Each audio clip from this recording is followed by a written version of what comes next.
The letter fell from Clara Winslow's hand before she finished reading the second line. She did not need to read further. The words were clear enough. She was to leave Rathmore Hall within the week. Her fingers trembled as she picked the paper back up from the floor of the small sitting room she had been given a year ago. Outside the window, the gray sky pressed low over the gardens, and somewhere down the hallway she could hear the soft, familiar patter of small feet. Margaret. The child would be waking from her nap soon, expecting her lessons, expecting her walk in the garden, expecting Clara to be there, as she had been every single day for the past year. Clara pressed the letter against her chest and closed her eyes. She had known this day might come. She had simply hoped it would come later, after Margaret had grown a little more, after the ache in the girl's eyes had faded, after the house had stopped feeling like a place built entirely out of grief. A knock came at her door. It was Mrs. Whitfield, the housekeeper, her face drawn with something between pity and discomfort. "His Grace wishes to see you in the study," Mrs. Whitfield said quietly. "Now, if you please." Clara nodded and set the letter down on the small writing desk.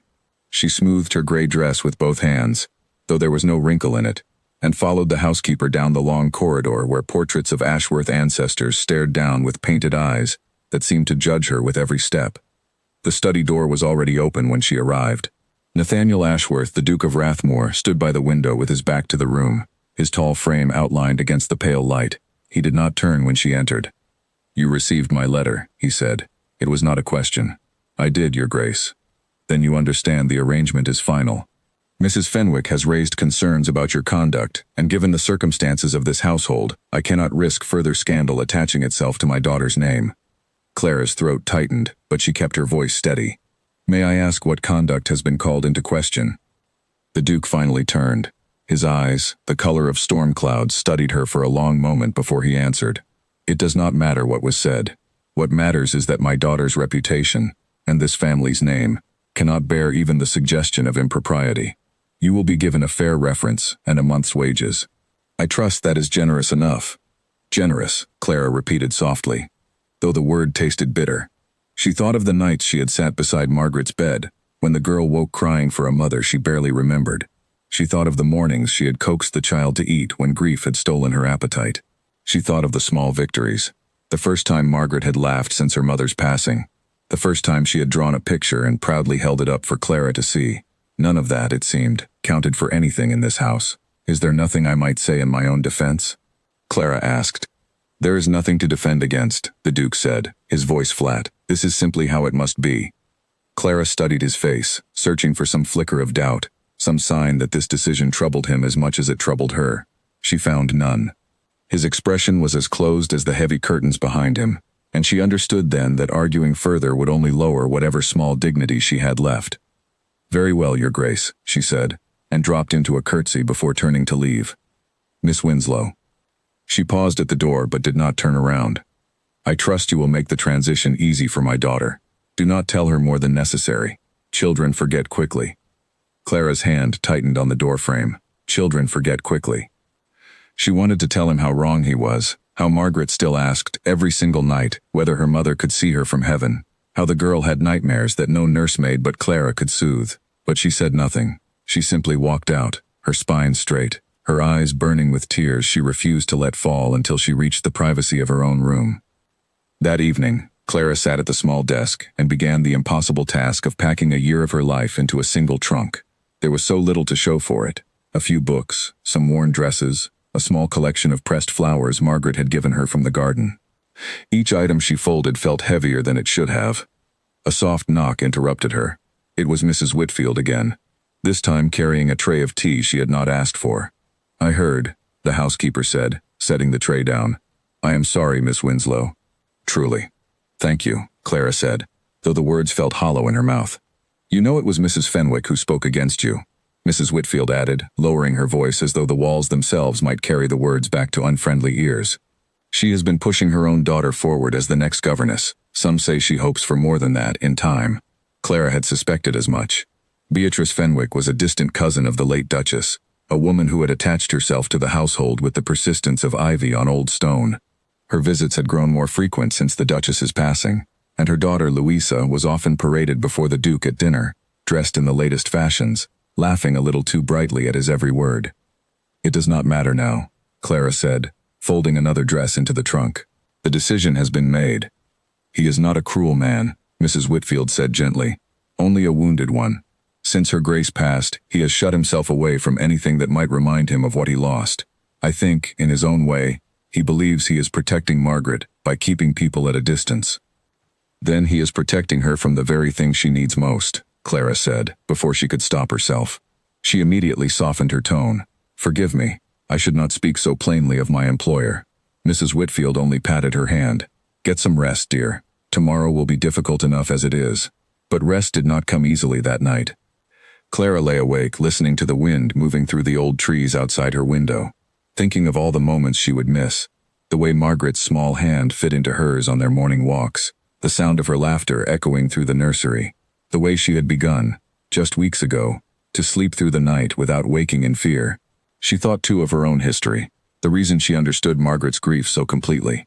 Clara had lost her own mother at the age of 6, and she remembered with painful clarity what it felt like to be shuffled between relatives who saw her as an obligation rather than a child to be loved.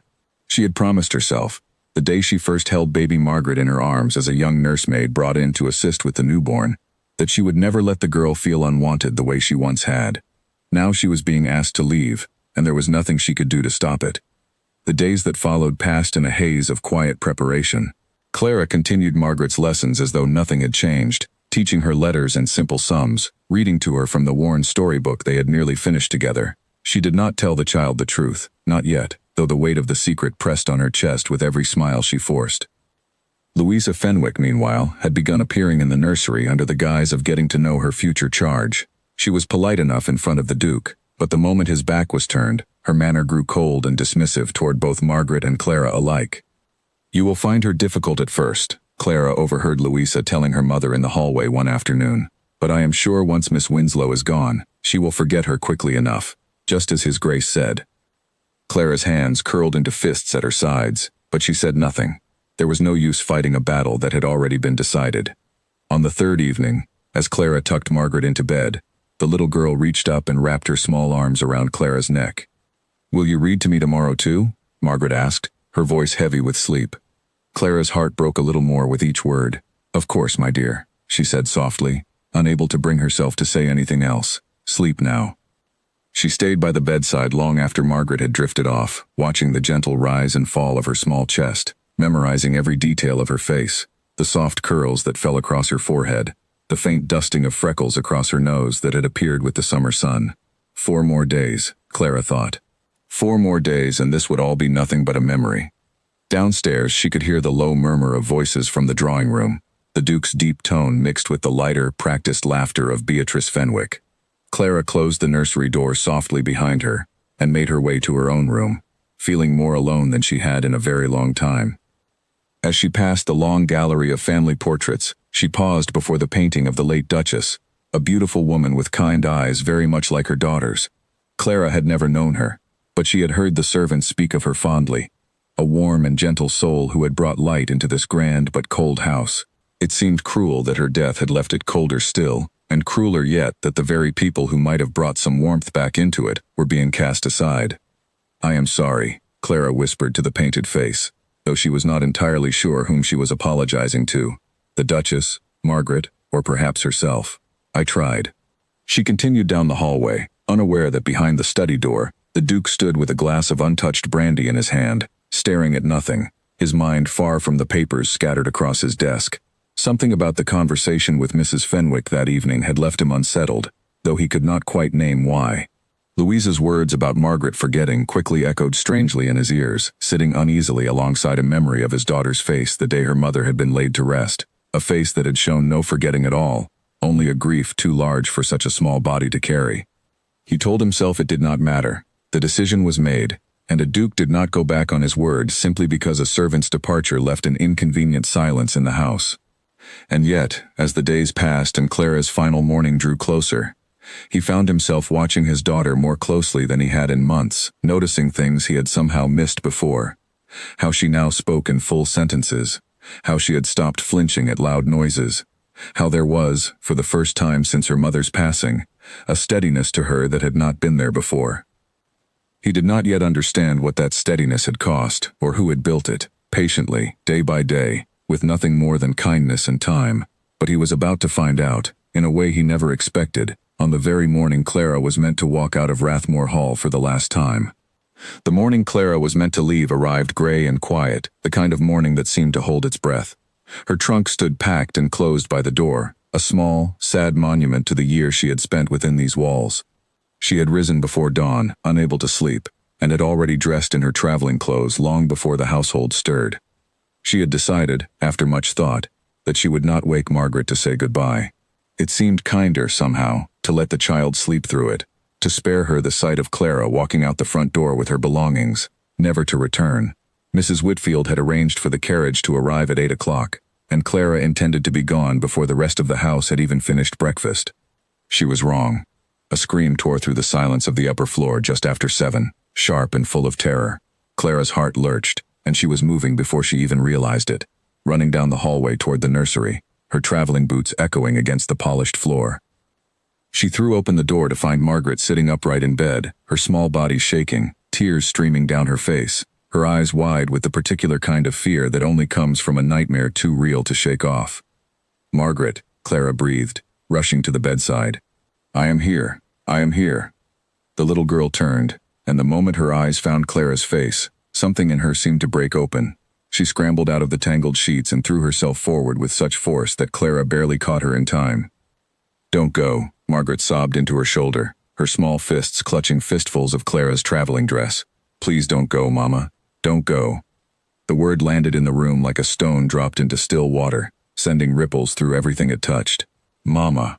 Clara froze, her arms still wrapped tightly around the trembling child, her own heart pounding so loudly she was certain it could be heard throughout the house. She had never once told Margaret to call her that.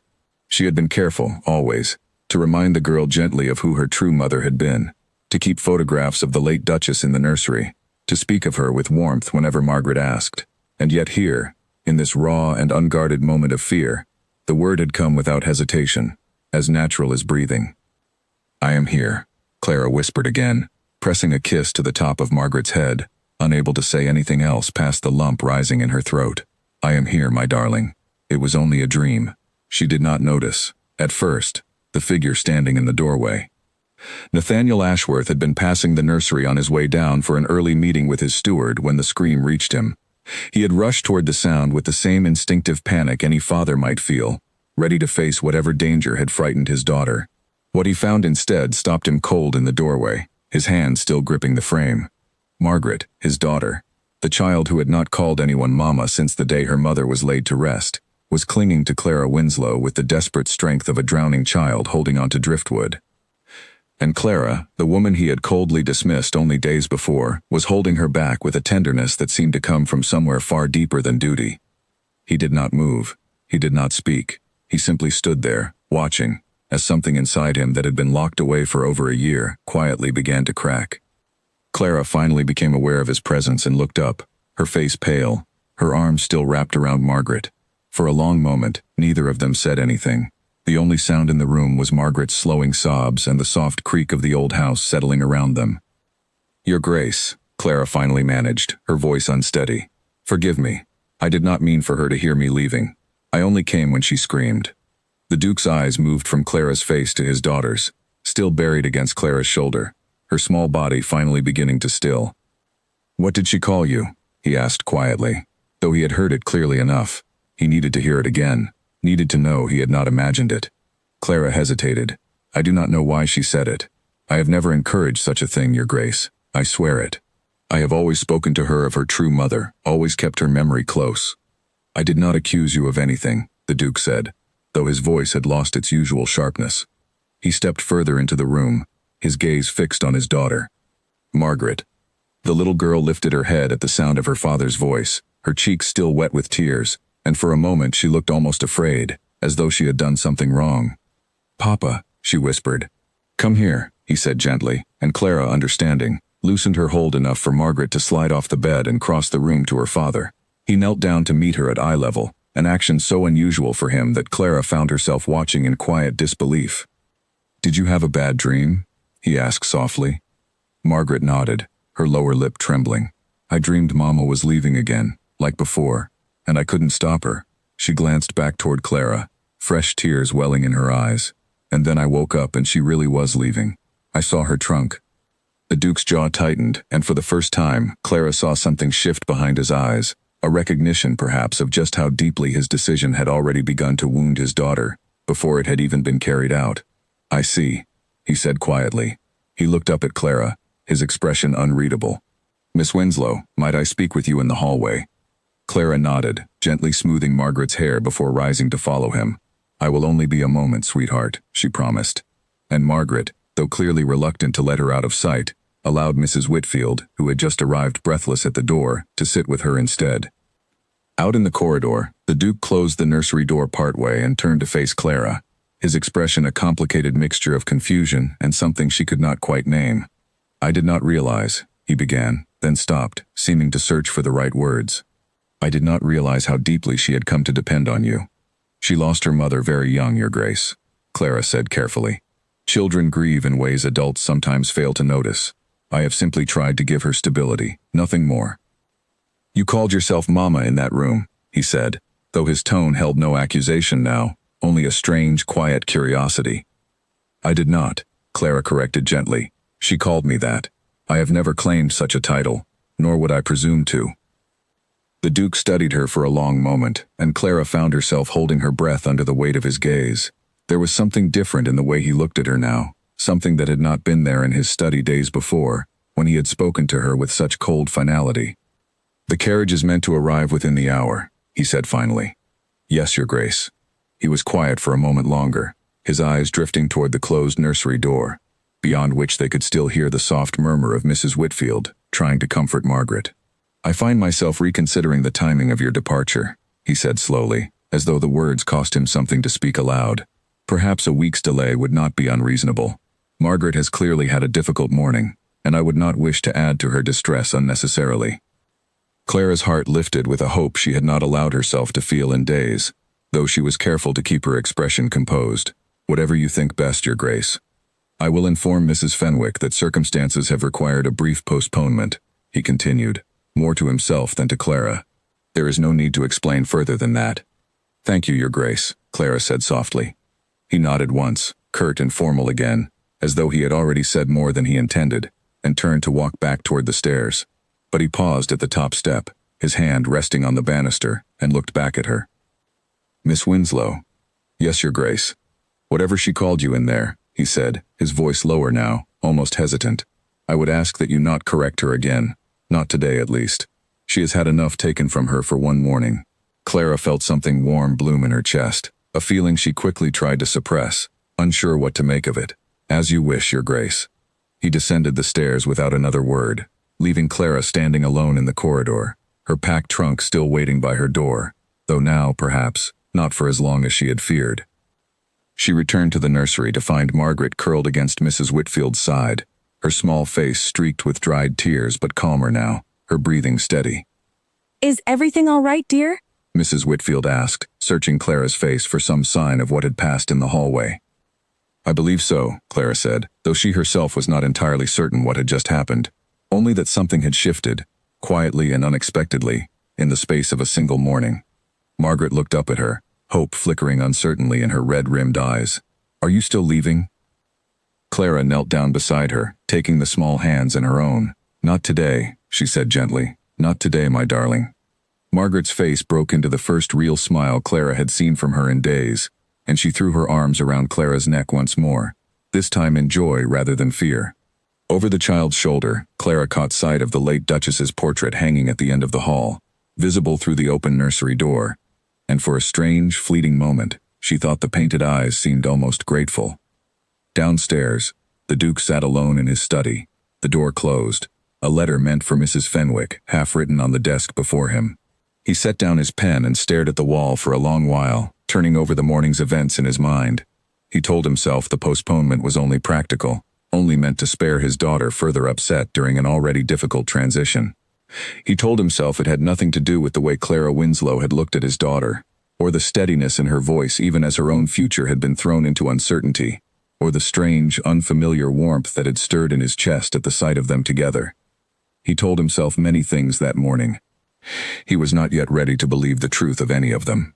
Outside, the carriage that had been sent to carry Clara away arrived precisely at 8 o'clock, only to be turned back by the stablemaster with instructions that Miss Winslow's departure had been delayed. The driver shrugged, unbothered, and turned the horses back toward the road, unaware that his simple errand had just become the first small thread in a story that was only beginning to unravel. Word of the postponement traveled quickly through the servants' quarters, as such things always did in a house full of watchful eyes and idle hours.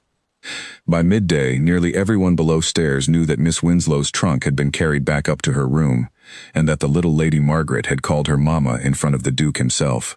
Some of the maids exchanged knowing looks over their mending, wondering what it might mean. Others simply felt a quiet relief that the gentle governess who had brought so much warmth back into the nursery would remain a little longer. Not everyone received the news so kindly. Beatrice Fenwick, who had been expecting a letter confirming her daughter's appointment as the new governess, arrived at Rathmore Hall that very afternoon, her carriage rattling up the drive with an urgency that suggested she had heard the rumors already and intended to see the truth of them for herself. She found the Duke in his study, still seated at his desk, the unfinished letter now pushed to one side. "Nathaniel," she said, using his given name with the familiarity of a woman who considered herself nearly family, "I have heard the strangest thing. Surely it cannot be true that Miss Winslow remains in this house." "It is true," the Duke said evenly, not looking up from his papers. "There has been a delay, nothing more." "A delay," Beatrice repeated, settling herself into the chair across from him without waiting to be invited.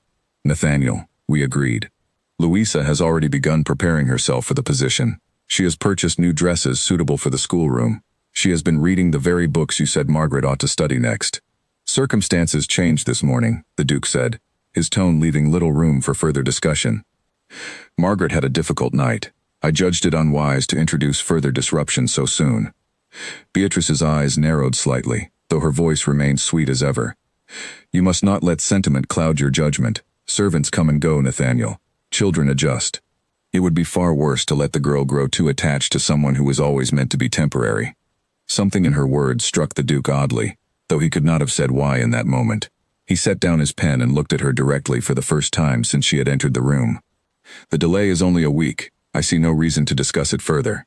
Beatrice held his gaze a moment longer, clearly displeased, before rearranging her expression into something more agreeable. "Of course. Forgive me for pressing the matter. I only wish to see Margaret settled and happy, as I know you do." "I appreciate your concern," the Duke said, though his voice carried little warmth. "Was there anything else?" Beatrice rose, smoothing her skirts. "Only that Louisa asks after you constantly. She hopes you might join us for dinner again soon, once this small matter with the governess is resolved." The Duke offered only a non-committal nod, and Beatrice, sensing she would gain no further ground that day, took her leave with a promise to return before the week was out. As her carriage pulled away from the house, the Duke found himself staring at the closed door for a long while, turning over her words in his mind. Servants come and go, children adjust. He had told himself something very similar only days before, and yet now the words sat uneasily in his chest, refusing to settle the way they once had. Upstairs, unaware of the conversation taking place below, Clara spent the remainder of the day trying to restore some sense of normalcy to the nursery. She read to Margaret from their unfinished storybook, helped her practice her letters on a small slate, and took her for a short walk through the garden once the gray morning had given way to a pale and watery sun. Margaret chattered happily the entire time, as though the fear of that morning had never touched her at all, though Clara noticed the way the girl's hand tightened around her own whenever they passed too close to the front drive, as if some part of her still feared the carriage might return. That evening, after Margaret had finally drifted off to sleep, worn out from the emotion of the day, Clara sat by the window of her own room and watched the last light fade from the sky. She thought of the Duke's strange request in the hallway, his quiet insistence that she not correct Margaret's use of the word mama, and she wondered what it meant, if it meant anything at all beyond a father's simple wish to protect his grieving daughter from further pain. She did not allow herself to hope for more than that. She had learned long ago that hope, unchecked, could be a dangerous thing, and she was not yet ready to trust that the ground beneath her had truly shifted, even if, for the first time in days, it no longer felt quite so certain to give way. The week that followed brought a quiet Clara had not expected. The Duke, though still formal in his manner, began appearing at odd hours near the nursery, lingering in doorways, watching from a distance as Clara guided Margaret through her lessons. He said little on these occasions, often nothing at all, simply observing before continuing on his way. Clara noticed, though she said nothing of it either, sensing that whatever was happening in his mind was not yet ready to be spoken aloud. One afternoon, she found him standing at the edge of the garden as she and Margaret searched for ladybirds among the rose bushes, a task Margaret had declared of the utmost importance. He watched as his daughter shrieked with delight upon finding one, holding her cupped hands up toward Clara to show off her prize, before releasing it gently back into the leaves. She used to be afraid of insects, the Duke said, when Clara approached the low garden wall where he stood. Her mother was too. Margaret used to scream if so much as a moth came near the nursery window. She is braver now, Clara said carefully, unsure whether this was a topic she was meant to discuss. Children often surprise us in what they can overcome, given time and patience. And given someone willing to give them that time, the Duke added, his gaze still fixed on his daughter, who had moved on to inspecting a caterpillar with the same fierce concentration she had given the ladybird. I confess, Miss Winslow, I did not fully understand what that meant until recently. Clara said nothing, uncertain how to respond to such an admission from a man who had, only a week before, dismissed her without hesitation. The silence stretched between them, filled only by the distant sound of Margaret's laughter and the rustle of wind moving through the hedgerows. May I ask you something? The Duke said finally, turning to look at her directly. Why did you never correct her, before that morning? Why did you allow her to believe, even for a moment, that you might be more to her than a governess? I never allowed it, Your Grace, Clara said honestly.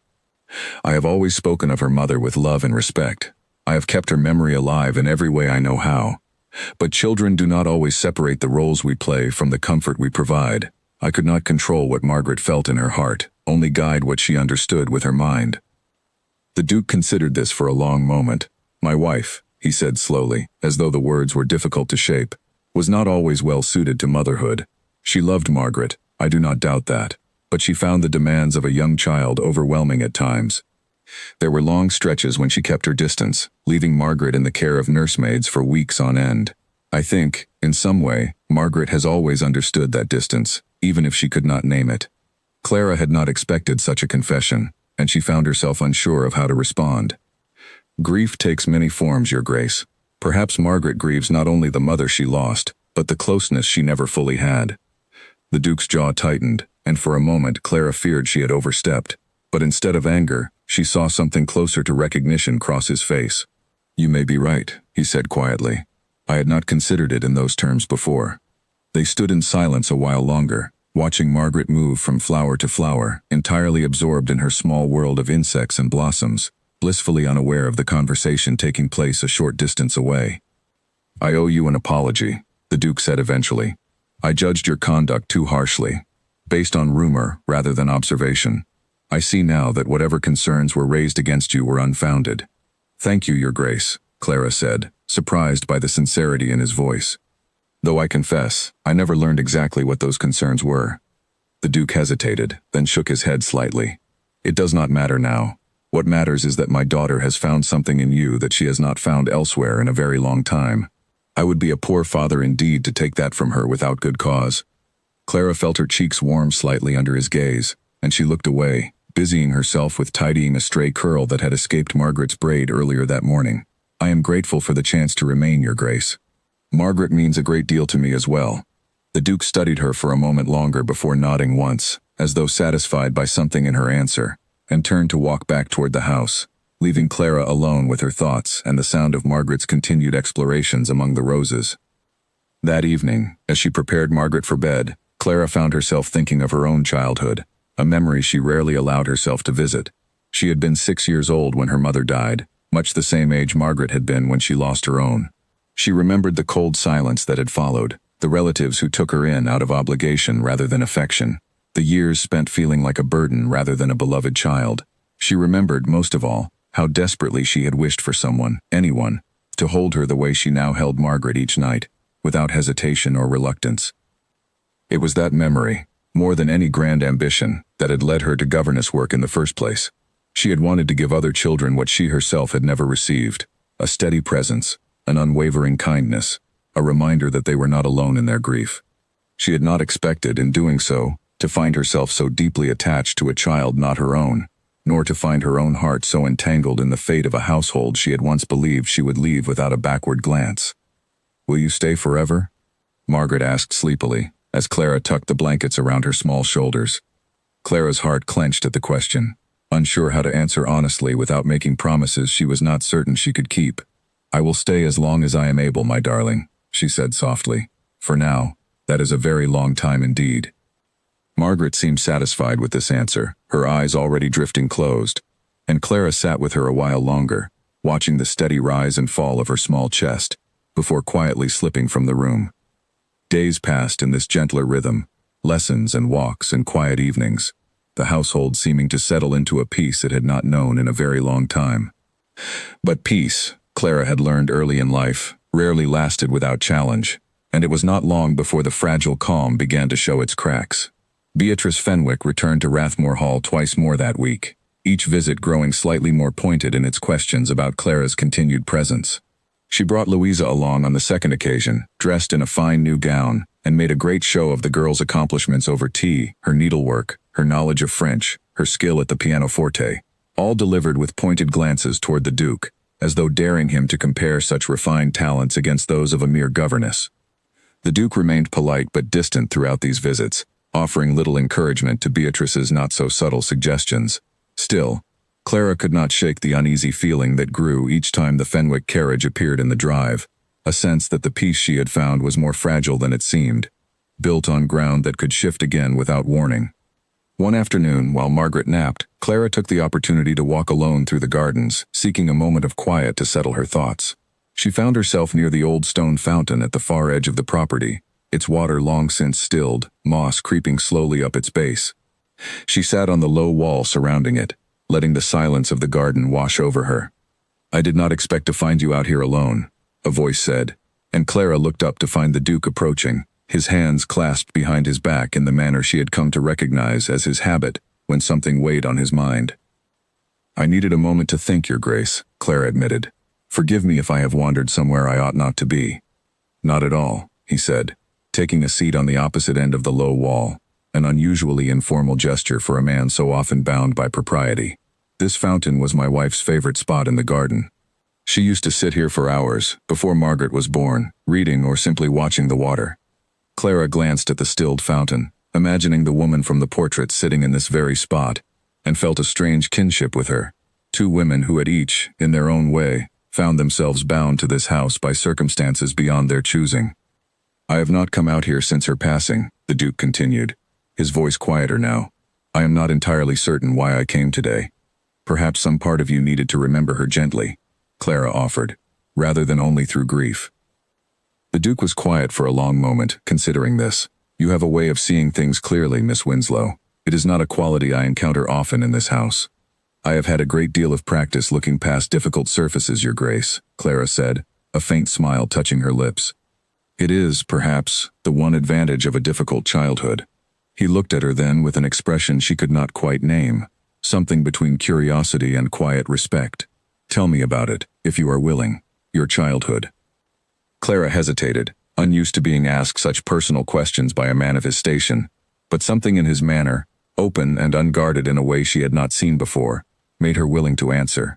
She told him, briefly, of her mother's early passing, of the relatives who had raised her out of duty rather than love, of the years spent feeling invisible in houses that were never truly her own. She did not dwell on the sorrow of it, keeping her tone light, but she saw understanding settle into the Duke's expression as she spoke, a recognition of pain that mirrored, in some small way, his own daughter's story. "It seems," he said quietly, once she had finished, "that Margaret was fortunate indeed to find someone who understood her grief so completely." "I like to think it was not fortune alone," Clara said softly. "I like to think some things are simply meant to be." The Duke held her gaze a moment longer than propriety might allow, and Clara felt something shift between them again, subtle but undeniable, a warmth that had not existed in their earlier, colder exchanges. Neither of them spoke further of it, both retreating instead into comfortable silence as the afternoon light softened around them, but Clara carried the weight of that moment with her, long after they had each returned to their separate duties within the house. That night, the Duke found himself unable to settle into his usual routine of paperwork and quiet solitude. He sat in his study long after the candles had burned low, his mind drifting back again and again to the conversation by the fountain, to the quiet strength in Clara's voice as she had spoken of her own difficult past. to the way she had described some things as simply meant to be. He had not allowed himself to think in such terms since his wife's passing. Duty had governed every decision he made in the year since. Duty to his title, duty to his daughter, duty to a household that had grown accustomed to his cold and careful distance. He had told himself that distance was a form of protection, that keeping his heart guarded meant keeping Margaret safe from further loss, should he ever allow himself to care too deeply again for someone who might, in time, be taken from them both. And yet Clara Winslow had walked into his household as nothing more than hired help, and in the span of a single year, without any deliberate effort on her part, had become something his careful distance could not account for. He found himself thinking of her not as staff to be managed, but as a woman of remarkable quiet strength, someone who had faced hardship not unlike his own daughters, and had chosen, again and again, to meet it with patience rather than bitterness. He was not yet ready to name the feeling stirring in his chest. He told himself it was simply gratitude, simple respect for the woman who had done so much for Margaret. But gratitude did not usually linger so persistently through a sleepless night, nor did respect alone explain the way his thoughts kept returning to the sound of her voice by the fountain, soft and steady against the stillness of the garden. The following morning brought an unwelcome interruption to whatever quiet understanding had begun to grow between them. Beatrice Fenwick arrived unannounced shortly after breakfast, her expression tight with the particular determination of a woman who sensed her plans slipping further from her grasp with each passing day. "I hope I am not intruding," she said, though her tone suggested she cared little either way, as Mrs. Whitfield showed her into the drawing room, where the Duke had been reviewing correspondence. "Beatrice," he said, setting his papers aside with poorly concealed reluctance. "To what do I owe this visit?" "I have come to discuss Louisa's future," Beatrice said, settling herself into a chair without invitation, as had become her habit. "It has been nearly 2 weeks now since our original arrangement was meant to take effect. I confess, Nathaniel, I begin to wonder whether you ever intended to honor it at all." "There was no formal arrangement," the Duke said evenly, "only a suggestion, which I have not yet found cause to act upon." Beatrice's expression cooled considerably. "I see. And might I ask what has changed your mind so thoroughly? Only weeks ago you spoke quite plainly of concerns regarding Miss Winslow's suitability." "Those concerns proved unfounded," the Duke said, his patience visibly thinning. "I judged too quickly, based on second-hand accounts rather than my own observation. I do not intend to repeat that error." "Second-hand accounts," Beatrice repeated, a note of sharpness creeping into her voice. "Nathaniel, I only ever wished to protect this family's reputation. It reflects poorly, does it not, for a governess of uncertain background to hold such influence over a child of your standing? People will begin to talk, if they have not already." "Let them talk," the Duke said, rising from his seat, a clear signal that the conversation had reached its end. "Margaret's well-being matters more to me than the idle gossip of drawing rooms, Beatrice. I would think, as a relation of my late wife, you might understand that better than most." Beatrice rose as well, her composure returning with practiced ease, though a hardness remained in her eyes that had not been there when she first arrived. "Of course. Forgive my concern. It was only ever meant with good intention." She paused at the door, glancing back over her shoulder. "I do hope, for Margaret's sake, that your judgment proves as sound as you believe it to be." The Duke said nothing further, watching in silence as she departed, her carriage rattling away down the long drive with considerably less grace than it had arrived. He remained standing by the window for a long while after she had gone, an uneasy feeling settling in his chest that he could not quite shake, though he told himself it was merely irritation at her presumption, nothing more. He did not yet understand that Beatrice Fenwick was not a woman easily discouraged, nor one who accepted defeat gracefully. Her carriage may have left the grounds of Rathmore Hall that morning, but her determination to see her daughter installed within its walls, one way or another, had only grown sharper with every obstacle placed in her path. Clara, unaware of the conversation that had taken place downstairs, spent the morning much as she had every other, guiding Margaret through her letters, laughing at the elaborate stories the girl invented about the ladybirds she had befriended in the garden, feeling, for the first time in a very long while, something that resembled genuine contentment. She did not yet know how quickly that contentment would be tested, nor how far Beatrice Fenwick was willing to go to reclaim the future she believed had been unfairly taken from her daughter. For now, the household remained peaceful on its surface, the Duke returning to his correspondence with a distracted mind, Margaret continuing her lessons with growing confidence, and Clara allowing herself, cautiously, to hope that perhaps the ground beneath her had finally begun to settle. It was a hope that would not survive the week ahead. The letter arrived 3 days later, delivered not to the Duke directly but slipped anonymously beneath the door of his study, where Mrs. Whitfield found it while tidying the room early one morning. She brought it to him without comment, though the wariness in her expression suggested she suspected its contents were unlikely to bring good news. The Duke read it standing by the window, his expression darkening with each line. The letter claimed, in careful and deliberately vague language, that Miss Winslow had been dismissed from a previous position under circumstances far more troubling than a simple change in household needs, that she had, in fact, been let go amid suspicions of manipulating a grieving family for financial gain, and that similar patterns now seemed to be repeating themselves at Rathmore Hall.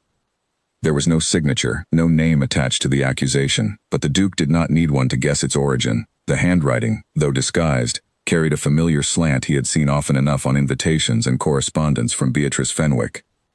He sat with the letter for a long while, turning it over in his hands, torn between the trust he had begun to place in Clara and the old, instinctive fear that had governed his decisions since his wife's passing, the fear that anyone who grew close to his daughter might ultimately prove untrustworthy, might ultimately leave, or worse, might have motives far less pure than they appeared.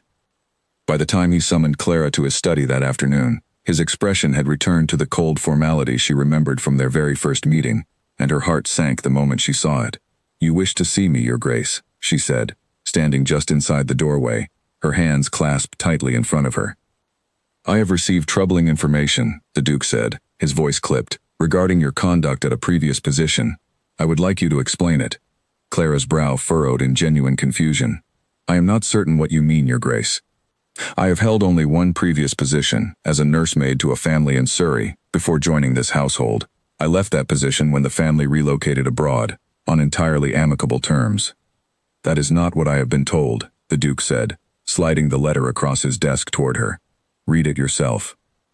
Clara picked up the letter with trembling hands, her eyes scanning the careful, damning accusations within. The color drained from her face as she read, not from guilt, but from the sheer audacity of the claims laid against her. "This is not true," she said, looking up at him, her voice steady despite the hurt evident in her eyes. "None of this happened, Your Grace. I do not know who wrote this, but I can assure you, every word of it is a fabrication." "Can you prove that?" the Duke asked, though something in his tone suggested he wanted very badly to believe her, even as old suspicion warred against that desire. "I can provide the name of the family I served in Surrey," Clara said. "You may write to them directly and ask for yourself. I have nothing to hide, Your Grace, and nothing to fear from such an inquiry." The Duke studied her for a long moment, the letter still resting between them on the desk. Clara held his gaze without flinching, though her heart pounded painfully in her chest, aware of how easily this moment could unravel everything that had begun to grow between them over the past weeks. "I will write to them," he said finally. "Until I receive a response, I think it best that you continue your duties as usual. I see no immediate cause for alarm." Clara felt a flicker of relief, though it was tempered by the knowledge that the accusation, however false, had already done its damage. The trust that had been so carefully rebuilt now bore a fresh crack, however small, and she was not certain how long it might hold. "Thank you for hearing me, Your Grace," she said quietly. "I would ask only that, whatever the outcome, you consider carefully who might benefit from such a letter reaching your desk." The Duke's expression flickered with something unreadable, and Clara wondered if he too suspected Beatrice Fenwick's hand in the matter, though neither of them spoke the name aloud. She curtsied and left the study, her composure holding until she reached the privacy of the hallway, where she allowed herself, briefly, to lean against the cool stone wall and steady her breathing. Over the following days, an uneasy tension settled over Rathmore Hall. The Duke, though he had promised to await confirmation before acting, grew noticeably more distant, his earlier warmth retreating behind a wall of careful formality. He spoke to Clara only when necessary, and though he did not repeat his earlier accusations, his silence carried its own kind of weight, heavier in some ways than open suspicion might have been. Margaret, sensitive as always to shifts in the household's mood, began to grow anxious once more, clinging more tightly to Clara during their lessons, asking with increasing frequency whether anything was wrong.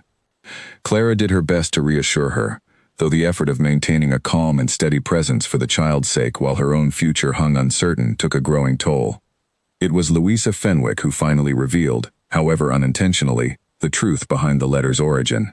She had come to Rathmore Hall once more with her mother, ostensibly to visit, though Clara suspected the true purpose was to gauge how much damage the letter had already caused. While Beatrice spoke with the Duke in the drawing room, Louisa wandered up to the nursery, finding Clara alone while Margaret napped.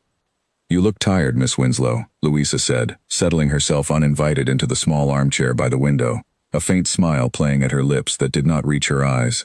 "I do hope nothing troubling has reached you lately." "I am quite well, thank you," Clara said carefully, sensing the deliberate probing behind the girl's pleasant tone.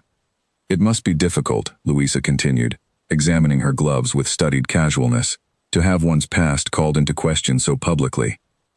I imagine such accusations, even false ones, are terribly hard to shake once they take root in a person's mind." Clara's stomach tightened. "I am not certain what you mean." "Oh, nothing in particular," Louisa said lightly, though the satisfaction in her voice betrayed her. "Only that reputations are such fragile things, are they not? A single letter, delivered at the right moment, can undo years of careful effort. It seems almost cruel when you think of it, how easily trust can be broken." Clara studied the girl's face carefully, understanding dawning with unpleasant clarity. "You know something of this letter, then?" Louisa's smile faltered only slightly before recovering. "I know nothing of any letter, Miss Winslow. I only observe, as anyone might, how quickly circumstances can change for those who overstep their station." She rose gracefully, smoothing her skirts. "I do hope, for Margaret's sake, that everything is resolved swiftly, one way or another." She left the nursery without another word, leaving Clara standing alone with a cold certainty settling in her chest. She had no proof, nothing she could bring to the Duke beyond a young woman's carefully veiled words, but she understood now, without doubt, that the letter had not been an act of concern for Margaret's well-being, but a calculated move in a much longer game. That evening, as Clara prepared Margaret for bed, the little girl looked up at her with worried eyes. "Papa seems sad again," she said quietly, "like he used to be. Did I do something wrong?" Clara's heart broke at the question, and she gathered the child into her arms, holding her close. "You have done nothing wrong, my darling. Sometimes grown-ups have difficult things to think about, that is all. It has nothing to do with you." But even as she spoke the reassuring words, Clara felt the weight of uncertainty pressing heavily upon her own heart. She thought of offering to leave then, of sparing Margaret further distress by removing herself from the situation entirely before it could grow worse. The thought lingered painfully through the night, a quiet and sorrowful resolve beginning to take shape, one she was not yet certain she had the strength to carry out, but one that felt, with each passing hour of the Duke's continued silence, increasingly inevitable. The following afternoon, a reply arrived from the family in Surrey, the very family Clara had named as her previous employers. The Duke read it alone in his study, and though the letter confirmed everything Clara had told him, praising her character and conduct in the warmest possible terms, expressing genuine sorrow at having lost her services when their circumstances abroad required a different arrangement, he found himself troubled still by a lingering unease he could not entirely dismiss. It was not that he doubted Clara's honesty any longer. The letter from Surrey had settled that question beyond reasonable doubt. Rather, it was the reminder of how easily rumor and suspicion could take root, how quickly he had allowed old fears to override the careful trust he had begun building with her, that left him unsettled. He wondered, uncomfortably, whether his own hesitation, his own readiness to believe the worst, had already caused harm that could not be easily undone. He summoned Clara to the study that evening, intending to apologize, to show her the letter, and admit how wrong he had been to entertain the accusations even briefly. But when she arrived, something in her expression stopped him before he could speak. She looked resolved in a way that unsettled him, calm and composed, yet carrying an unmistakable sorrow behind her eyes. "Your Grace," she said, before he could begin, "I have given the matter a great deal of thought, and I believe it would be best if I resigned my position." Whatever words the Duke had prepared died in his throat. "Resigned," he repeated, as though the word itself were foreign to him. "Margaret has suffered enough disruption these past weeks," Clara continued, her voice steady though her hands, clasped tightly before her, betrayed the effort it cost her to remain composed. "Whatever the truth of that letter, its damage has already been done. I see the distance it has placed between us, Your Grace, and I do not believe it is fair to Margaret, or to this household, for that distance to continue simply because I remain within these walls." "The letter was false," the Duke said, his voice rougher than he intended. "I received confirmation only this afternoon. Every word of it was fabricated." "I know," Clara said quietly. "I never doubted that you would find it so, eventually. But knowing the truth does not undo the suspicion it planted, Your Grace, nor the silence that has grown between us since. I have seen how carefully you have watched me these past days, How little you have spoken to me beyond what duty requires. I do not blame you for it. I understand the instinct to protect what matters most to you. But I cannot continue in a household where my presence causes such unease, however unfounded that unease might be." The Duke stood in silence for a long moment, the letter from Surrey still clutched in his hand, feeling the weight of her words settle uncomfortably in his chest. He had spent the better part of the day rehearsing an apology, and now found himself facing something far more difficult, the prospect of losing her not through his own dismissal, but through her own quiet, dignified choice to leave rather than remain where she was not fully trusted. "I do not wish for you to go," he said finally, the admission costing him more than he expected. "I was wrong to let that letter affect my judgment so deeply, even briefly. I know now that every word of it was a lie, crafted by someone who wished to see you removed from this house, for reasons that have nothing to do with your character." Clara's composure wavered slightly at his words, though she held herself steady still. "Even so, Your Grace, I think it best if I offer you the choice freely, rather than wait for suspicion to find its way into this house again. Margaret deserves stability, and I am not certain I can provide that if my place here remains so easily threatened by rumor." "You provide her more stability than anyone else in this house," the Duke said, his voice rising slightly with a passion Clara had not heard from him before. "More than I have managed to provide her myself, if I am honest. I will not let a fabricated letter, written by someone with clear intentions to see you gone, undo everything you have built with her." Clara looked at him carefully, searching his face for the sincerity behind his words, and found it there, plain and unguarded in a way she had not seen since the day by the fountain. "Then what would you have me do, Your Grace?" "Stay," he said simply. "Please, Margaret needs you, and I find, to my own surprise, that this household needs you as well." The words hung between them, heavier than either had perhaps intended, and Clara felt something in her chest loosen slightly at the honesty in his voice. "Very well, Your Grace," she said softly. "I will stay." He nodded, relief evident in the easing of his shoulders, though the matter of who had sent the letter, and why, still remained unresolved, a lingering thread that would not stay buried for long. The fever came on suddenly, as fevers in small children often do, without warning and without mercy.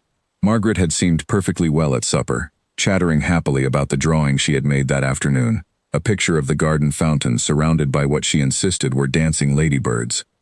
By the time Clara went to check on her before her own retirement for the night, the girl was tossing restlessly in her bed, her small face flushed and damp with sweat. "Margaret," Clara said softly, pressing a hand to the child's forehead and feeling the alarming heat radiating from her skin. "Margaret, can you hear me?" The girl stirred, her eyes fluttering open, glassy and unfocused. "Mama," she murmured, the words slipping out unguarded in her feverish state. "It hurts." Clara's heart lurched with fear. "Where does it hurt, my darling?" My head. Margaret whimpered, curling further into herself. "And I'm so hot." Clara moved quickly, calling for Mrs. Whitfield, who arrived within minutes, her own face creasing with concern the moment she saw the child's flushed cheeks and trembling limbs. "I will send for the doctor at once," Mrs. Whitfield said, already moving toward the door. "Keep her cool if you can, damp cloths on her forehead. I will not be long." Clara did as instructed, dipping a cloth into the basin of cool water kept in the corner of the nursery, and pressing it gently against Margaret's burning skin. The little girl whimpered, and turned her face toward Clara's hand, seeking comfort even in her delirium. "Don't leave," Margaret mumbled, her small fingers curling weakly around the fabric of Clara's sleeve. "Please don't leave me." "I am not going anywhere," Clara promised, her voice thick with worry she fought to keep from her tone. "I am right here, my darling. I will not leave you." Word of Margaret's illness reached the Duke within minutes, and he arrived at the nursery with an urgency that stripped away every careful formality that usually governed his manner. He found Clara seated on the edge of the bed, one hand pressed gently to his daughter's forehead, the other holding the damp cloth steady against her burning skin, her own face pale with worry. "How is she?" he asked, crossing the room in quick strides to kneel beside the bed. "Her fever is high," Clara said, not looking up from her task. "Mrs. Whitfield has sent for the doctor. Until he arrives, we must keep her as cool and comfortable as we can." The Duke reached out and touched his daughter's small hand, his own expression tightening at the heat he felt there. "Margaret," he said softly, "Papa is here." Margaret's eyes opened briefly, unfocused and glazed with fever, before drifting closed again, too weak to fully register his presence. The Duke's jaw tightened, old fear rising sharp and immediate in his chest. The memory of another sickbed, another loss, threatening to overwhelm him before he forced it back down. "She will be well," Clara said, sensing his distress, though her own fear ran just as deep. Children's fevers often look far worse than they truly are. We must simply be patient and careful, and watch her closely. The doctor arrived within the hour, a kind but no-nonsense man named Mr. Hartley, who had attended the Ashworth family for many years. He examined Margaret carefully, checking her pulse, listening to her breathing, pressing gently at her throat and stomach before finally straightening and addressing the anxious parents, or rather, the anxious father and the woman who, in every way that mattered in that moment, stood as the child's second parent. "It appears to be a simple childhood fever," Mr. Hartley said, his tone reassuring. "Nothing that suggests anything more serious at this stage. Keep her cool, encourage her to drink water when she is able, and the fever should break within a day or two. I will return in the morning to check her progress." Relief flooded through Clara, though she did not allow herself to fully relax until the doctor had gone, and Margaret's breathing had settled into a steadier rhythm. The Duke, too, seemed to release a breath he had been holding, though the tension in his shoulders did not fully ease. "You should rest," he said to Clara, once the immediate crisis had passed and Margaret had drifted into a fitful but calmer sleep. "I can sit with her through the night." "I would rather stay, Your Grace," Clara said quietly, not moving from her position at the bedside. "If it is all the same to you." The Duke studied her for a moment, taking in the exhaustion evident in her posture, the dark circles beginning to form beneath her eyes, yet the unwavering resolve that kept her rooted beside his daughter's bed despite it all. "Very well," he said finally, "then I will stay as well." They sat together through the long hours of the night, taking turns pressing cool cloths to Margaret's forehead, murmuring soft reassurances whenever she stirred restlessly in her sleep. Neither spoke much. The silence between them filled instead with the shared weight of worry and the quiet, unspoken understanding that had grown between them over the preceding weeks. Sometime past midnight, as Margaret's fever seemed to climb once more, murmuring fretfully in her sleep, Clara caught fragments of words that made her breath catch. "Don't let her go," Margaret whimpered, still deep in fevered dreams. "Don't let Mama go away." The Duke's eyes met Clara's across the bed, and in that moment, something unspoken passed between them, an understanding neither needed to voice aloud. Whatever uncertainty had lingered about Clara's place in this household, whatever doubts had been sown by anonymous letters and careful manipulations, dissolved entirely in the face of his daughter's raw, unguarded fear. "She loves you," the Duke said quietly, his voice rough with an emotion he no longer attempted to hide. "Truly and completely. I do not think I fully understood the depth of it until this very moment." "I love her as well," Clara said softly, smoothing a damp curl away from Margaret's flushed forehead. "More than I ever expected to, when I first came to this house." The Duke was quiet for a long moment, watching the two of them, his daughter and the woman who had become, in every way but blood, her mother. "I have been a fool," he said finally. "I let old fears and the poisonous words of people with their own interests at heart cloud my judgment, not once, but twice now. I should have trusted what was plain before me from the very beginning." "You were protecting your daughter, Your Grace," Clara said gently. "There is no foolishness in that, even if the methods were sometimes misguided." "Perhaps," he allowed, "but I intend to correct that error, starting now. I know who sent that letter, Miss Winslow. I have known, I think, since the day it arrived, though I did not wish to believe it of someone so closely connected to my late wife's family." Clara said nothing, though her expression confirmed she had reached the same conclusion some time ago. "Beatrice Fenwick has overstepped for the last time," the Duke continued, his voice hardening with resolve. "Tomorrow, once Margaret is stable, I intend to address this matter directly, and I do not intend to be gentle about it." True to his word, the following afternoon, once Mr. Hartley had confirmed that Margaret's fever had finally begun to break and the child was resting comfortably, color slowly returning to her small cheeks, the Duke sent word summoning Beatrice Fenwick to Rathmore Hall. She arrived within a few hours, clearly expecting a very different conversation than the one that awaited her. She was shown into the drawing room, where the Duke stood waiting, his expression carrying none of the careful courtesy he had extended during her previous visits. "Nathaniel," she began, "I came as quickly as I could. Is everything well? Your message seemed urgent." "I know you sent the letter," the Duke said, without preamble, his voice cold and unyielding, the one accusing Miss Winslow of misconduct in a previous position. "I have confirmed with the family in Surrey that every word of it was fabricated." Beatrice's composure faltered for the briefest moment before recovering, though the effort was visibly strained. "I do not know what you are suggesting, Nathaniel. I would never." Do not insult me further with denials, the Duke interrupted, his tone leaving no room for argument. The handwriting, however disguised, was recognizable enough once I compared it against your previous correspondence. I suspect, too, that your daughter's careful words to Miss Winslow last week were no accident either. Beatrice's face paled, understanding that her deception had been thoroughly uncovered. Nathaniel, please, you must understand. I only wish to see Louisa settled well, secured in a position that might, in time, lead to something more. I never intended real harm to come to Miss Winslow, only to see her removed so that Louisa might have the opportunity she deserved. You attempted to destroy the reputation of an innocent woman, the Duke said, to frighten a grieving child, and to manipulate my own judgment through deceit, all in service of ambitions that had nothing to do with what was truly best for my daughter. I will not tolerate such conduct within my household, nor will I continue to extend the courtesy of your visits going forward. Nathaniel, surely you cannot mean to cut us off entirely, after everything. I mean precisely that, the Duke said firmly. You are welcome to correspond regarding matters of genuine family concern, but you will no longer be received at Rathmore Hall, nor will your daughter be considered for any position within this household, now or in the future. I trust I have made myself sufficiently clear. Beatrice's carefully maintained composure finally cracked entirely, indignation flashing across her features.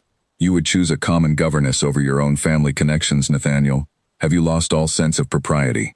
I have found it, at last, the Duke said quietly, after losing sight of it for far too long. Good day, Beatrice. She left Rathmore Hall that afternoon in a fury she made little effort to disguise, her carriage rattling away down the drive for what both she and the Duke understood would be the final time in a very long while. The Duke watched her departure from the drawing-room window, feeling a weight lift from his shoulders that he had not fully realized he carried. He found Clara in the nursery afterward, seated beside Margaret's bed where the little girl slept peacefully, her fever finally broken, her breathing steady and calm for the first time in 2 days. It is done, he said quietly, joining her at the bedside. Beatrice will not trouble this household again. Clara looked up at him, relief, and something warmer flickering in her tired eyes. Thank you, Your Grace, for believing me, and for defending Margaret so fiercely. I did not defend Margaret alone, he said, his voice softer now than she had ever heard it. I defended you as well, Miss Winslow, because I have come to understand that your presence here is not merely beneficial to my daughter's well-being, it has become essential to it, and I find, increasingly essential to my own as well. Clara's breath caught at the quiet sincerity in his words, and for a long moment, neither of them spoke, the weight of everything unsaid between them settling gently into the space of that quiet nursery, lit only by the soft glow of a single candle and the peaceful sound of a sleeping child, finally free from fever and fear alike. I should let you rest, the Duke said finally, though he made no immediate move to leave. You have hardly slept these past 2 days. I do not mind, Clara said, though the exhaustion in her voice betrayed the toll the ordeal had taken on her. I would rather be here, should she wake and need anything. Then allow me to sit with you a while longer, he said, settling into the chair on the opposite side of the bed. I find I am not yet ready to leave either. They sat together in comfortable silence for a time, the only sound in the room Margaret's soft, steady breathing and the occasional pop of the dying fire in the hearth. Clara found herself studying the Duke's face in the dim light, noticing how different he looked now from the cold, distant man who had dismissed her only weeks before. The hard lines around his eyes had softened, replaced by something gentler, something that made her chest ache with a feeling she was not yet ready to name. May I ask you something, Your Grace? She said quietly, breaking the silence. Of course.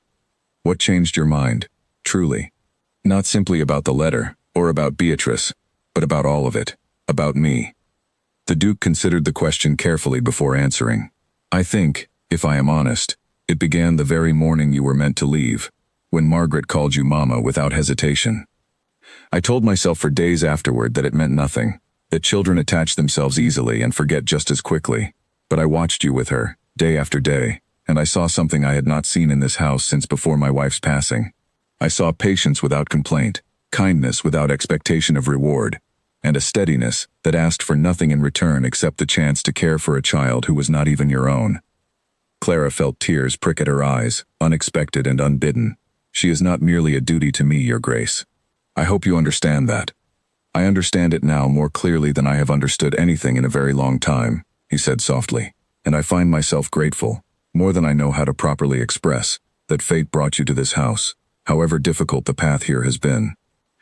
They sat together a while longer, the conversation drifting into quieter, gentler territory. Memories of Margaret's earliest days, small stories Clara had never had occasion to share before, moments of the Duke's own childhood that softened, in Clara's eyes, the formal and distant man she had first come to know. It was, she realized somewhere in the depths of that long night, the first truly honest conversation they had shared since her arrival at Rathmore Hall, unguarded by title or duty, simply two people who had each, in their own ways, weathered loss and found in each other an unexpected companionship. Near dawn, Margaret stirred once more, her eyes opening clear and alert for the first time in 2 days, the fever's grip finally broken entirely. "Papa," she murmured, blinking sleepily at the two figures seated on either side of her bed. "Mama, why are you both still awake?" "We were watching over you, sweetheart," the Duke said, leaning forward to press a gentle kiss to his daughter's forehead. "How do you feel?" "Better," Margaret said, offering a small, tired smile. "My head doesn't hurt anymore." Relief washed over both Clara and the Duke in equal measure, and for a moment, watching father and daughter together in the soft light of early morning, Clara felt something settle deep within her own heart, a sense of belonging she had not dared to hope for in a very long time. "You should rest a little longer," Clara said gently, smoothing the blankets around Margaret's small frame. "The doctor will want to see you improved when he returns this morning." Margaret nodded sleepily, her eyes already drifting closed once more, though the small smile remained on her lips as sleep claimed her again, this time peaceful and untroubled by fever or fear. The Duke rose quietly, careful not to disturb his daughter's rest, and gestured for Clara to join him near the doorway, where they might speak without waking the sleeping child. "Thank you," he said softly, "for everything you have done these past 2 days, and every day before them. I do not believe I have properly expressed how much your presence has meant to this family." "You have expressed it more than enough, Your Grace," Clara said, a warm smile finally breaking through her exhaustion. "Seeing her well again is thanks enough for me." The Duke studied her for a long moment in the pale light of dawn creeping through the nursery windows, something thoughtful and unhurried in his gaze.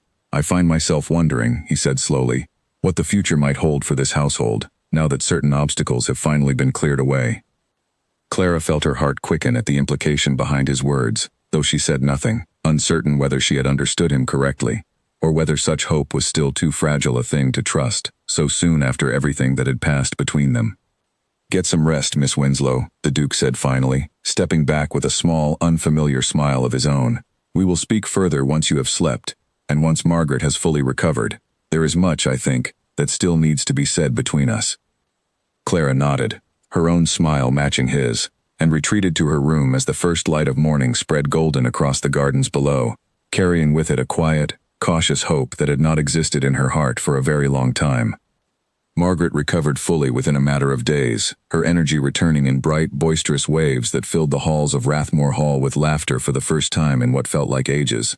She chased butterflies through the garden with renewed enthusiasm, demanded extra stories at bedtime, and clung to Clara's hand with the easy, unguarded affection of a child who no longer feared being left behind. The household itself seemed to breathe easier as well, freed from the tension that had gathered like storm clouds over the preceding weeks. The servants noticed it first, the way the Duke had begun to smile more readily, the way his voice carried a warmth through the corridors that had been absent since long before his wife's passing. Mrs. Whitfield, in particular, watched the growing closeness between the Duke and Clara with quiet, knowing satisfaction, though she was careful never to remark upon it directly.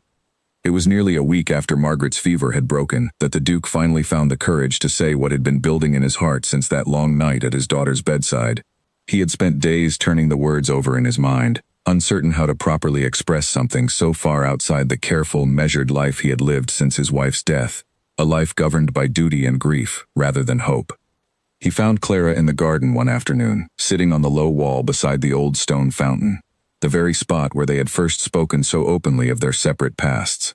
Margaret was nearby, engrossed in a game of her own invention, involving a small wooden boat and an imaginary sea monster lurking beneath the fountain's still water. "May I join you?" the Duke asked, and Clara looked up, offering a warm smile that had become, over the past weeks, entirely natural between them. "Of course, Your Grace." He settled beside her on the low wall, watching his daughter's animated performance for a moment, before turning to face Clara directly. "I have been thinking," he began, then paused, seeming to gather his courage before continuing, "about what you said once, that you like to think some things are simply meant to be." "I remember," Clara said softly. I did not believe in such things. Before you came into this household, he continued. I believed only in duty, in the careful management of loss, in keeping myself and my daughter safe from further heartbreak, by keeping the world at a careful distance. But you have shown me, these past weeks, that such distance is not safety at all. It is only another kind of loss, slower perhaps, but no less complete. Clara's heart quickened, though she remained still, listening intently to every word. Margaret loves you, the Duke continued, his voice growing steadier with each sentence, as though the act of speaking freely grew easier the longer he allowed himself to do so. Not as a governess, not even as a comfort in her grief, but as a mother in every sense that truly matters. And I have come to realize, watching the two of you together these past months, that my own feelings toward you have grown into something far beyond gratitude or respect. Your Grace, Clara began, uncertain what to say, her heart pounding. Nathaniel, he corrected gently. I think, given everything we have shared, you might allow yourself to call me by my given name.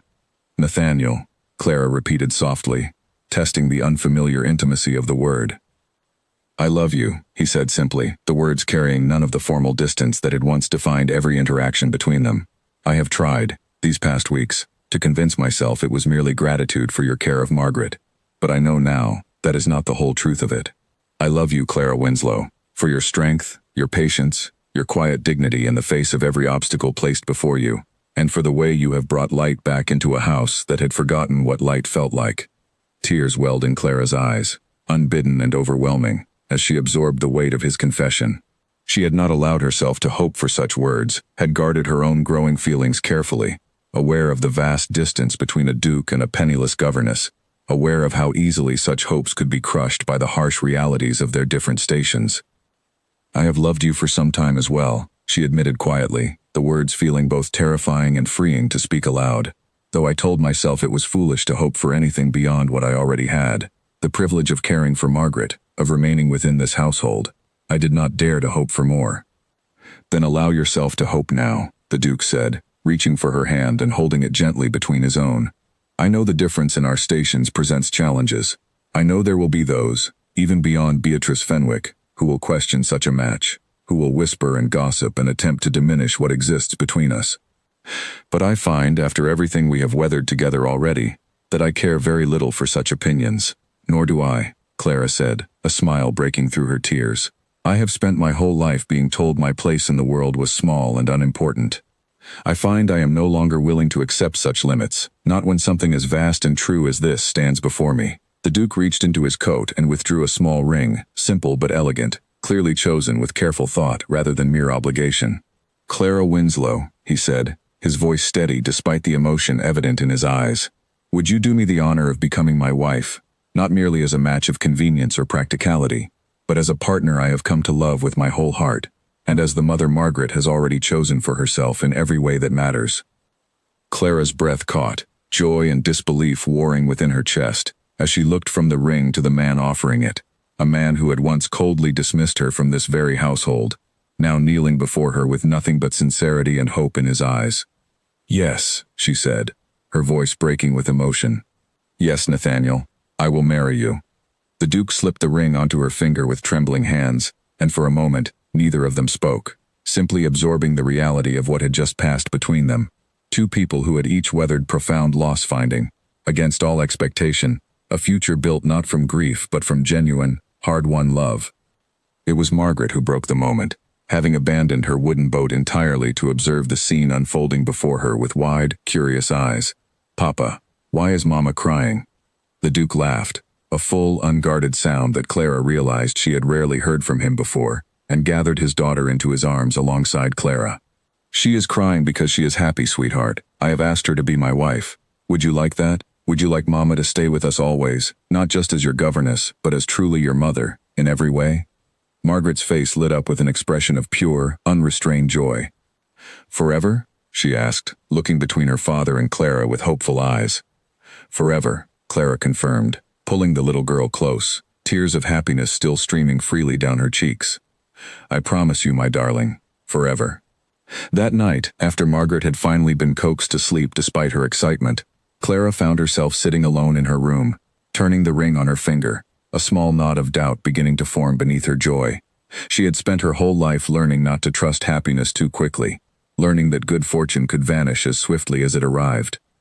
A quiet fear crept in, unbidden, that perhaps Nathaniel's proposal had been born of the emotion of Margaret's illness, of relief and gratitude rather than something built to last. She did not voice this fear to anyone, but the Duke, perceptive in ways he had not been at the start of their acquaintance, seemed to sense her hesitation the following morning. He found her in the small sitting room where she had once packed her trunk in sorrow, and without a word, he gathered the household staff together in the main hall, an unusual request that left everyone from Mrs. Whitfield to the youngest kitchen maid gathered in curious silence. "I wish to say this plainly, before all of you," the Duke began, standing beside Clara with Margaret's small hand held in his own, "so there can be no doubt, no whispered uncertainty, about what I intend for this household going forward. Miss Winslow will become my wife, not out of convenience, not out of gratitude for her care of my daughter, though that care has been immeasurable, but because I love her, fully and completely, and because I wish for every person under this roof to understand that she will be treated, from this day forward, with the full respect and honor due to the Duchess of Rathmore." He turned to Clara then, taking her hand gently in his. "I know you have spent much of your life being told that your place in the world was small, that you did not deserve to be seen or valued as you truly are. I cannot undo the years before we met, but I can promise you this. For as long as I live, you will never again doubt your place here, nor the depth of what you mean to this family." Clara's eyes filled with tears at the sincerity in his voice, spoken so openly before the assembled household, and any lingering doubt she had carried quietly through the night dissolved entirely in the warmth of his declaration. The staff, moved by the unexpected display, broke into spontaneous applause, and Mrs. Whitfield dabbed at her eyes with the corner of her apron, unable to hide her delight. "There now," the Duke said softly, once the small gathering had begun to disperse back to their duties, smiles and quiet murmurs of congratulation following in their wake. "I hope that settles whatever doubts might have crept in during the night." "How did you know?" Clara asked, genuinely surprised that he had sensed her hidden worry so precisely. "Because I recognized the same fear in myself, once," he admitted.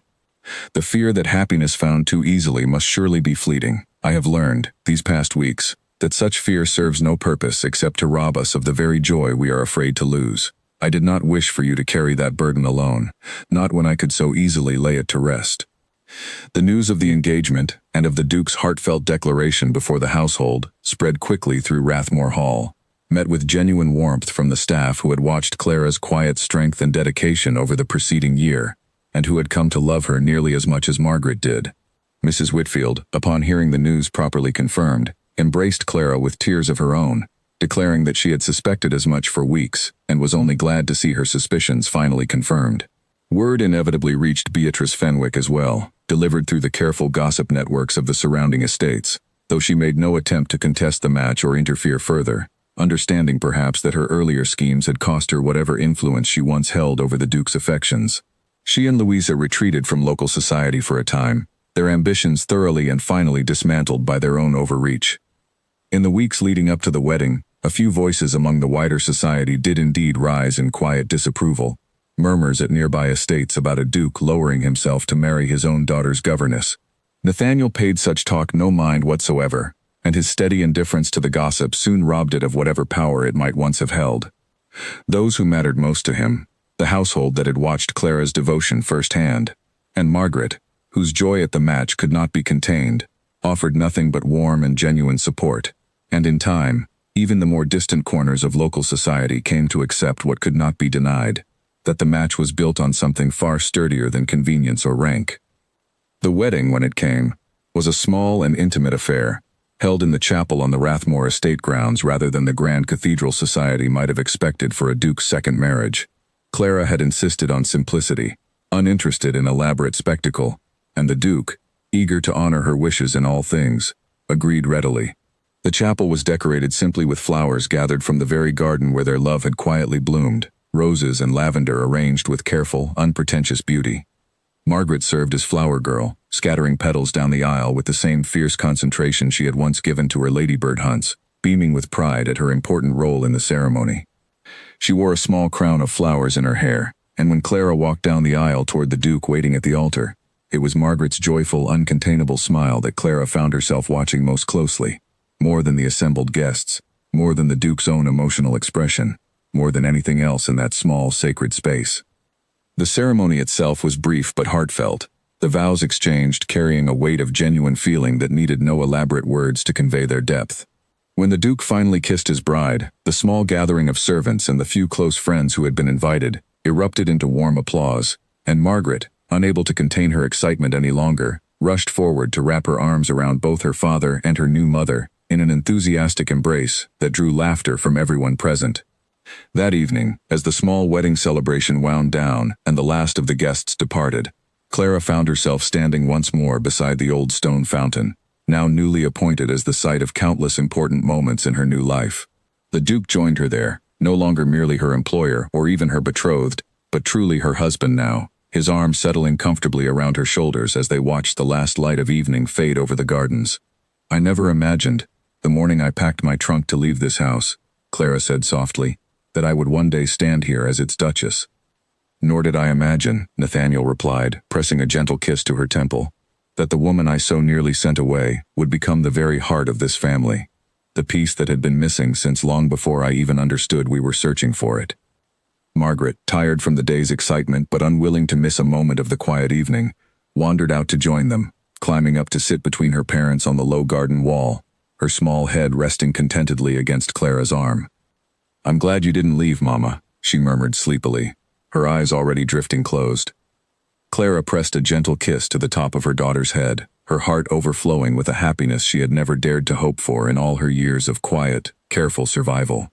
"So am I, my darling," she whispered, watching the stars begin to emerge over Rathmore Hall, a household no longer defined by grief and cold distance, but by the warm, unshakable bonds of a family built not through blood alone, but through choice, through patience, and through a love that had proven, in the end, far stronger than any obstacle placed in its path. "So am I." Spring came early to Rathmore Hall the following year, the gardens bursting into bloom weeks ahead of schedule, as though the estate itself had absorbed some of the joy that now filled its halls. Clara stood at the nursery window one morning, watching Margaret chase the first butterflies of the season across the lawn, and felt a contentment so complete it sometimes still startled her, even after months of marriage. She had adjusted, slowly but surely, to her new role within the household, learning the particular rhythms and expectations that came with being Duchess of Rathmore. The transition had not been without its challenges. There remained, even now, occasional whispers among the more traditional families of the county, quiet remarks about a governess elevated so far above her original station.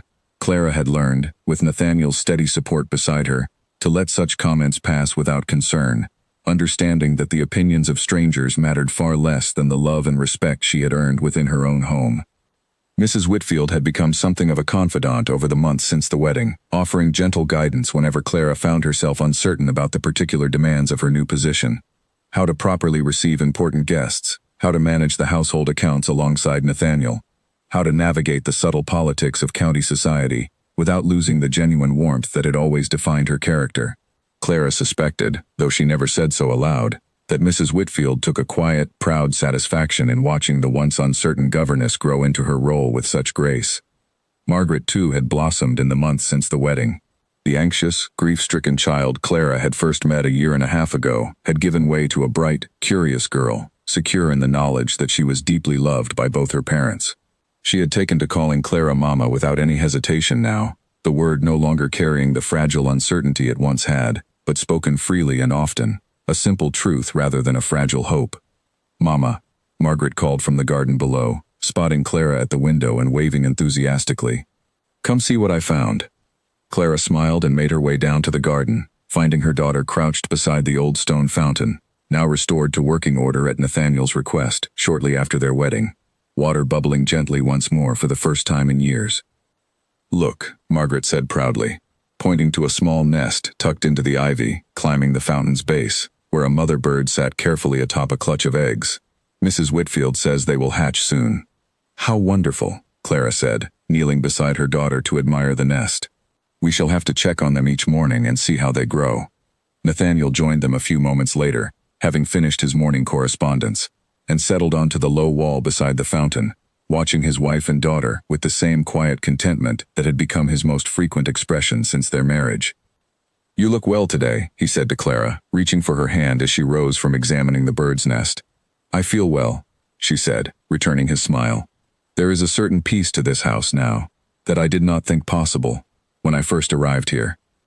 Nor did I, Nathaniel admitted.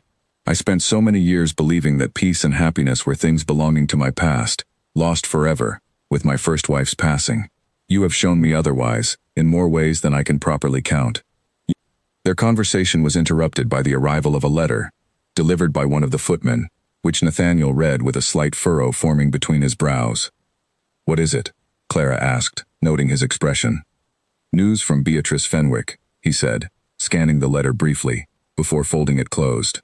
It seems Louisa has become engaged to a gentleman from a neighboring county, a match that Beatrice describes, rather grandly, as far superior to anything she might have found here. Clara could not help the small smile that crossed her lips. I wish them both well, truly. I hold no ill will toward either of them, whatever their past conduct. You are more generous than they deserve, Nathaniel said, though there was no bitterness in his voice, only quiet admiration for his wife's steady grace. I confess, I feel only relief that their ambitions have finally found a different target, one that leaves our family in peace. Perhaps it is for the best, Clara said thoughtfully. Everyone deserves the chance to build their own happiness, even those who once sought to interfere with ours. I would rather wish them well than carry old resentments forward into our own future. Nathaniel studied her for a moment, the same quiet admiration in his eyes that had first drawn him to her all those months ago, back when she had been nothing more than his daughter's governess, patiently weathering every obstacle placed before her without complaint. You continue to surprise me, even now, he said softly. I do not believe I will ever tire of discovering new depths to your character. As the afternoon wore on, the small family remained together in the garden, Margaret chattering happily about the birds nesting in the fountain, about her lessons, about 100 small observations that filled her days with wonder. Clara listened to it all with the particular attentiveness of a mother who had once feared she would never have the chance to hear such chatter directed at her, who had spent years believing herself destined to remain on the outside of family warmth rather than at its very center. That evening, after Margaret had been tucked into bed with her usual story and a gentle kiss goodnight, Clara found herself once more at the nursery window, looking out over the gardens now bathed in the soft silver light of a rising moon. Nathaniel joined her there, wrapping his arms around her from behind, resting his chin gently atop her head. Do you ever think back to that morning, he asked quietly, when you stood ready to leave this house forever, believing your time here had come to an end? Often, Clara admitted. It seems, looking back, like a different lifetime altogether. I remember packing my trunk, certain I would never see Margaret again, never know what became of the family I had grown to love so deeply. I could not have imagined, in my darkest moments that week, that I would one day stand here as your wife, watching our daughter sleep peacefully down the hall. I am endlessly grateful that morning did not unfold as either of us expected, Nathaniel said softly, that a single word, spoken by a frightened child in the depths of a nightmare, changed the course of everything that followed. Mama, Clara murmured, remembering the word that had first cracked open the careful walls both she and Nathaniel had built around their hearts. I did not fully understand in that moment how much that single word would come to mean, not just to Margaret, but to all of us. They stood together in comfortable silence for a while longer, watching the moonlight settle over the gardens below, over the fountain now restored to life, over the roses climbing the old stone walls, over a household that had, against every expectation, found its way back to warmth and light and genuine, unshakable love. In the years that followed, Rathmore Hall would come to be known throughout the county, not for the cold formality it had once carried in the wake of tragedy, but for the warmth of its family, for the Duke's evident devotion to his wife and daughter, for the Duchess's quiet kindness toward everyone she encountered, servant and nobility alike. Margaret would grow into a confident, compassionate young woman, carrying with her always the memory of a mother who had chosen her, deliberately and completely, in a way that felt, through a young girl who had once feared abandonment above all else, like the truest kind of love there was. And Clara, who had once believed herself destined to move quietly through life unseen and unwanted, found in Rathmore Hall not merely a position, not merely a marriage, but the family she had spent her entire life searching for without fully realizing it, a family built not through the accident of blood, but through patience, through kindness, and through a love strong enough to weather every obstacle placed in its path, emerging on the other side not diminished, but stronger, richer, and more enduring than either Clara or Nathaniel could ever have imagined on that gray, uncertain morning when everything between them had first begun to change. A year after the wedding, on a warm afternoon in early autumn, Clara sat once more beside the fountain, her hand resting gently over the small, unmistakable curve beginning to show beneath her gown. Nathaniel found her there, as he so often did, drawn instinctively to her presence the way the garden itself seemed drawn toward the sun. "You have been quiet today," he observed, settling beside her, his eyes soft with concern. "I have been thinking," Clara said, "about how strange life can be. A year ago, I could not have imagined any of this. A husband who loves me completely, a daughter who calls me mama without hesitation, and now, a child of our own on the way. It feels almost too much happiness for one person to hold." "You deserve every bit of it," Nathaniel said firmly, resting his hand gently over hers. "More than you will ever fully allow yourself to believe, I suspect, given everything life taught you before we met." "Perhaps," Clara admitted. "Though I am learning, slowly, to trust in happiness rather than brace myself against its loss. You and Margaret have taught me that, more than anything else." When they told Margaret the news that evening, the little girl's reaction was one of pure, unrestrained delight. She threw her arms around Clara's middle with such enthusiasm that Nathaniel had to gently remind her to be careful, and then spent the rest of the evening peppering her parents with an endless stream of questions, whether the baby would be a brother or sister, what name they might choose, whether she would be allowed to help care for the new arrival once it came. "You will make a wonderful older sister," Clara told her, smoothing the girl's hair with a tenderness that had become as natural to her as breathing. "The baby will be very lucky indeed to have you looking after them." "Just like you looked after me," Margaret said, with the simple, unguarded wisdom children sometimes possess, cutting straight to the heart of things adults often took far longer to articulate. Clara felt tears prick at her eyes, though she smiled through them, pulling her daughter close. "Just like that, my darling. Exactly like that." The months that followed brought new joys and new challenges in equal measure, as households welcoming new life always do. But through it all, the foundation Clara and Nathaniel had built together, tested by grief, by scheming relations, by illness and uncertainty, held firm and steady. A testament to the truth Clara had come to believe with her whole heart, that family was not simply a matter of blood or title, but of choice, renewed each day through patience, through kindness, and through a willingness to love fully, even after loss had once taught the heart to guard itself so carefully against ever loving again.